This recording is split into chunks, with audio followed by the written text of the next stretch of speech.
Do a last season television. Sorry. That's a bummer. I know. But he worked at 20th Century, you know. Paramount loaned him to Harold Lloyd.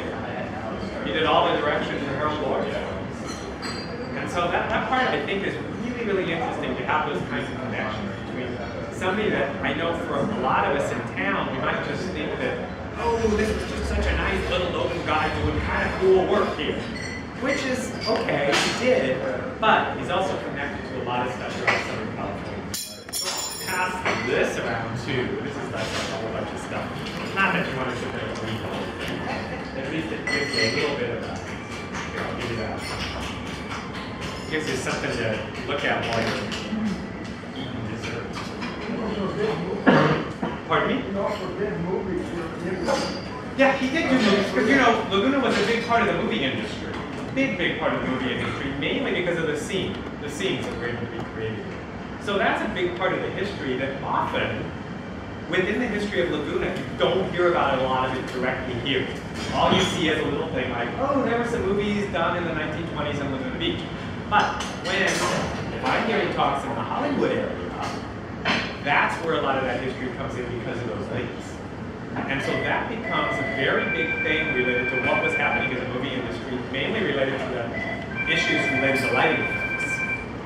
And part of the advantage in Laguna Beach was how beach lighting was better for movie cameras at that time than it was in the Malibu.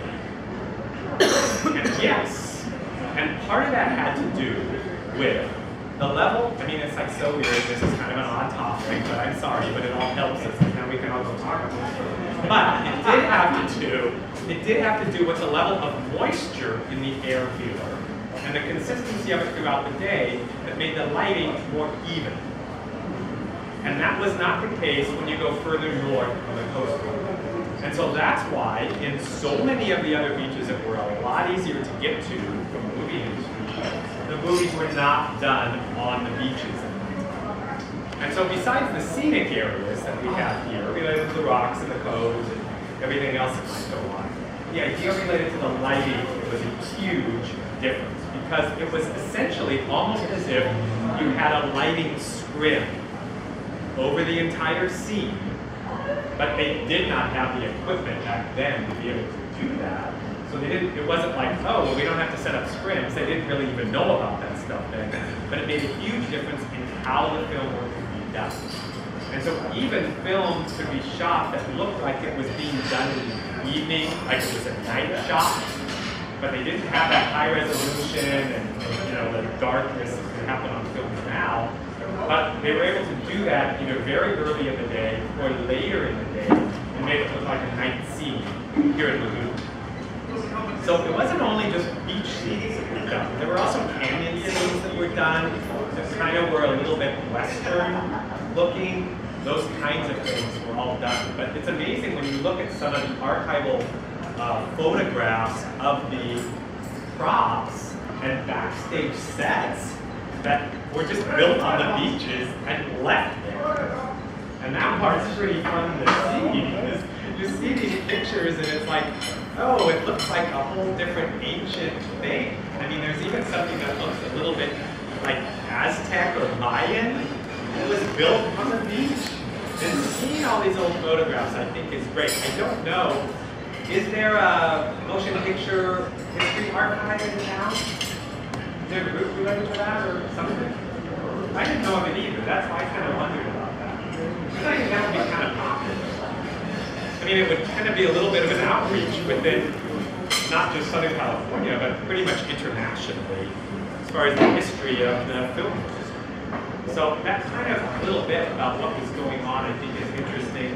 And again, why I even mention that is that relationship with Aubrey St. Clair related to the movie industry, even though it wasn't as if he was directly involved, but certainly he was involved from a familial relationship standpoint, and including the clients that he worked with when he was working in Pasadena with architects at that time were quite a few people in the entertainment industry who had the architects that he was working with. So that all those links that's what to me makes it really, really important about appreciating the work that we see. So when we're sitting in a thing like this, it's always nice to go, wow, it was so fun today. We had lunch in what used to be an old bank. And that part's great. It really is. But it's even better to know the story behind the man who made this happen and how that was linked to culture throughout Southern California and throughout the United States at that time,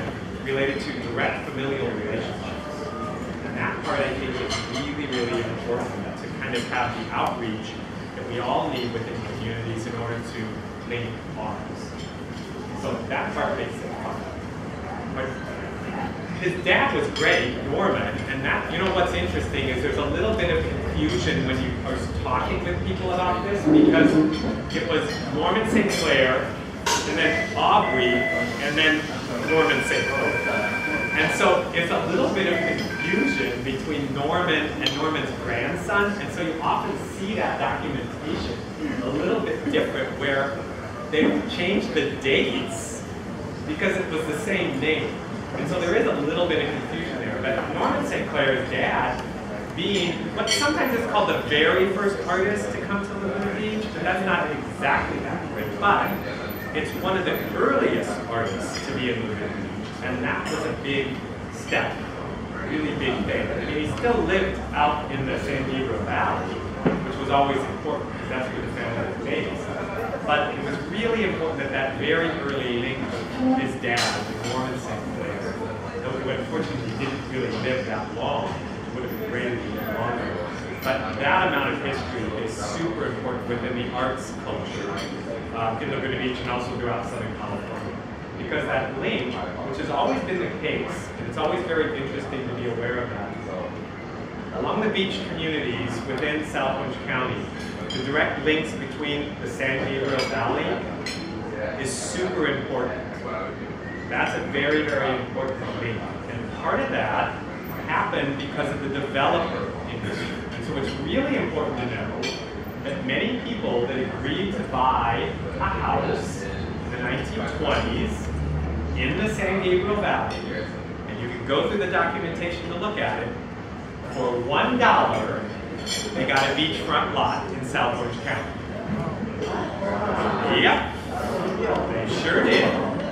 It was a little bonus. And that kind of thing was very, very popular for developers at that time, because it was like, ooh, how can we run a little ad that will bring more people to buy in our tract? It's like, oh yeah, buy in our tract, and you get this piece of property really far away that you really can't get to. It wasn't like there were freeways, there was no way to really get down here. But it's like, yeah, we'll give you this thing for $1.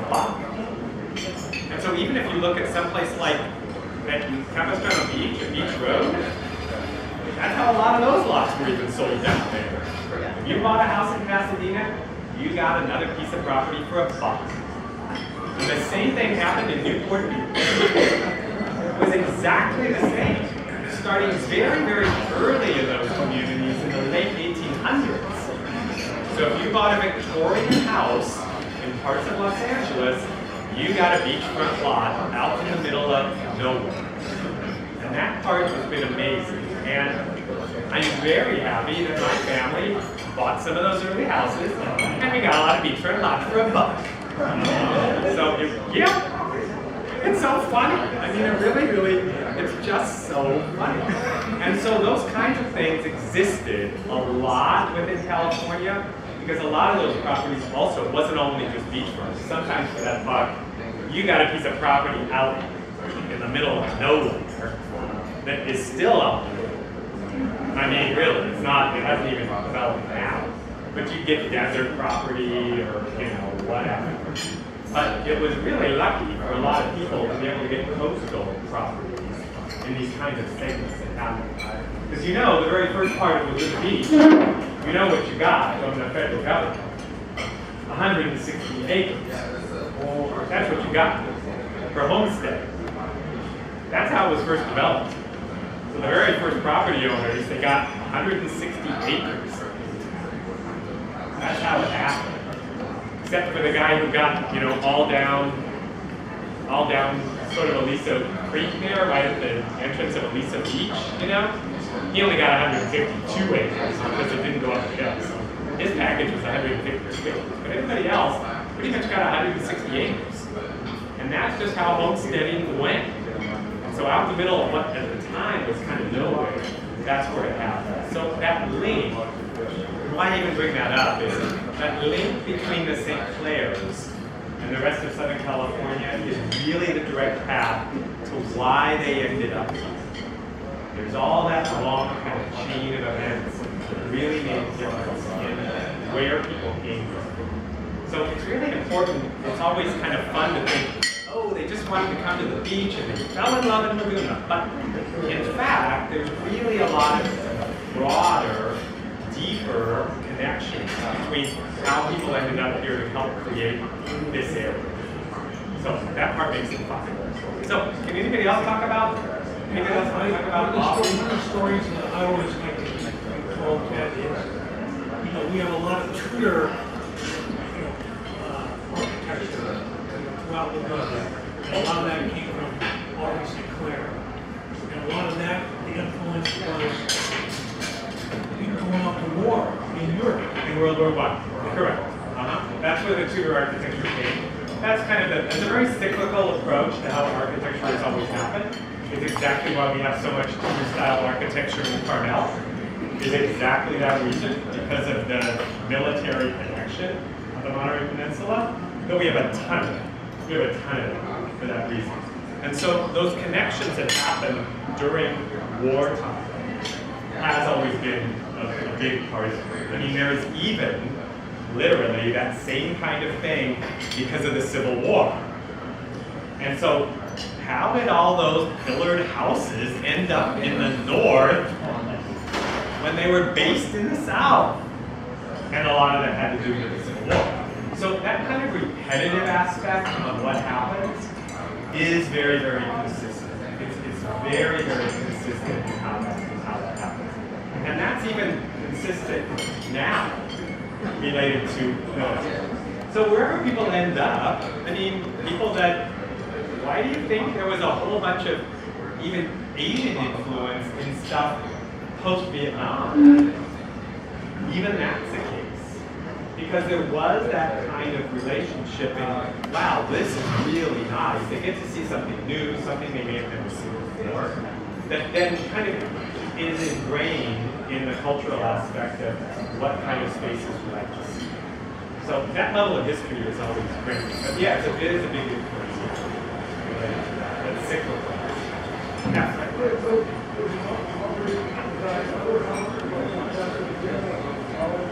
He did, you know, Aubrey did a lot of work. Yeah, he did a lot of work. And you can even see, I mean, the variety of work that he even did in town here. You know, it was a broad spectrum. It wasn't just one particular type. And so he'd often, you know, I would almost say his cycle was almost like this a little bit, if you looked at it as a pattern. Because even when he'd start real early with things, and then you jump over to City Hall, you see that kind of go back to some of the earlier stuff that he started. So even some of those early architects he was working with, that influence of City Hall is very, very similar to what he was doing in Pasadena at that time. So he learned a lot. I mean, it wasn't like he was simply rubber stamped. He's in Aubrey St. Clair's house on Jasmine Street. And he's fixing that up. Anybody else has any contact with Aubrey St. Clair? Yeah, that's right. The Water District? Yeah, that's right. Aubrey did. Right here. Yeah.